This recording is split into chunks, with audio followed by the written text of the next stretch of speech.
गोठ में रहंदा सुबह शाम मिठा पाण मिलंदा अज मजबूर थियो मुजारा सॼो पटेड़ा वञूं ई पुराणा अज मजबूर थियो मुजारा पटेड़ा वञूं ई पुराणा हुआ हिकिड़े गोठ में रहंदा सुबह शाम मिठा पाण मिलंदा अज मजबूर थियो मुजारा सॼो पटेड़ा वञूं ई पुराणा अज मजबूर थियो मुजारा सॼो पटेड़ा वञूं ई पुराणा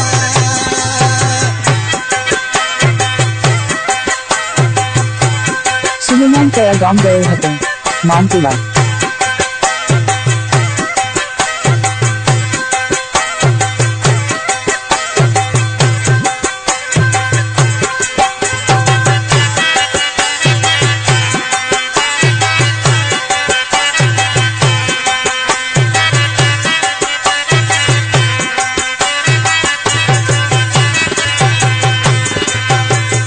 तोखे विसारा जान न थी गॾु गुज़ारा वाजिबी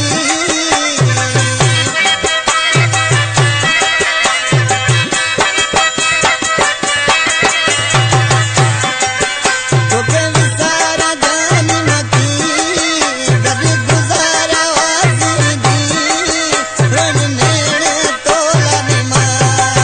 सॼो पटेड़ा वञूं ई पुराणा अज मजबूर थियो नाम को बताना होगा सुलेमान जिया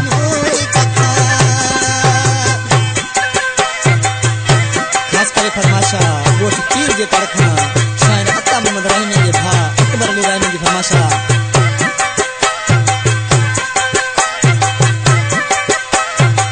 वास्ता गलीम बहरा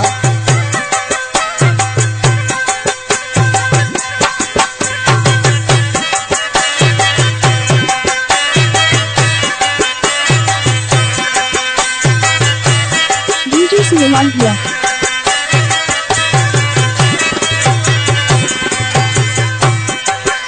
निज पुल खां गॾिजी रहियासीं दर पल कॾहिं न थियासीं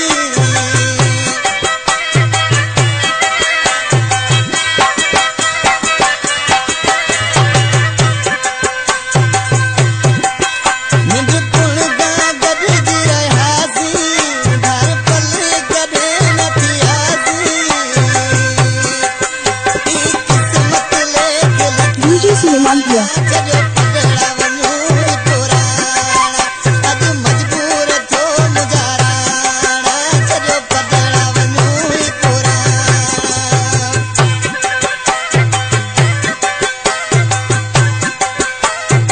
सुलेमान जिया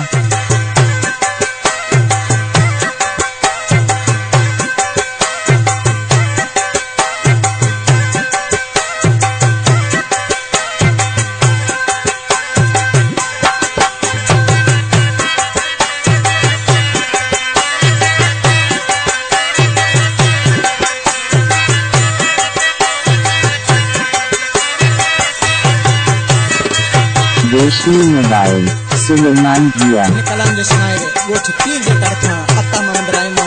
शायर राजेश कुमार गढ़ड़ाई ॾिसी छा थो चवे अता मोहम्मदिया जुदाई पंहिंजे मुक़दर ख़ुदा लिखाई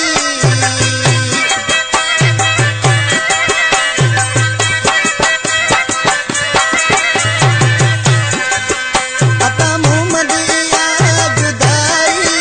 पंहिंजे मुक़दर ख़ुदा लिखाई डीजे सुलेमान जिया खाली रहमती वा ठिकाना सॼो पटेड़ा वञूं ई पुराणा अज मजबूर थियो मुजारा सॼो घरड़ा वञूं ई कखाणा हुआ हिकिड़े गोठ में रहंदा नाम को सुना होगा सुलेमान जिया मिलंदा अज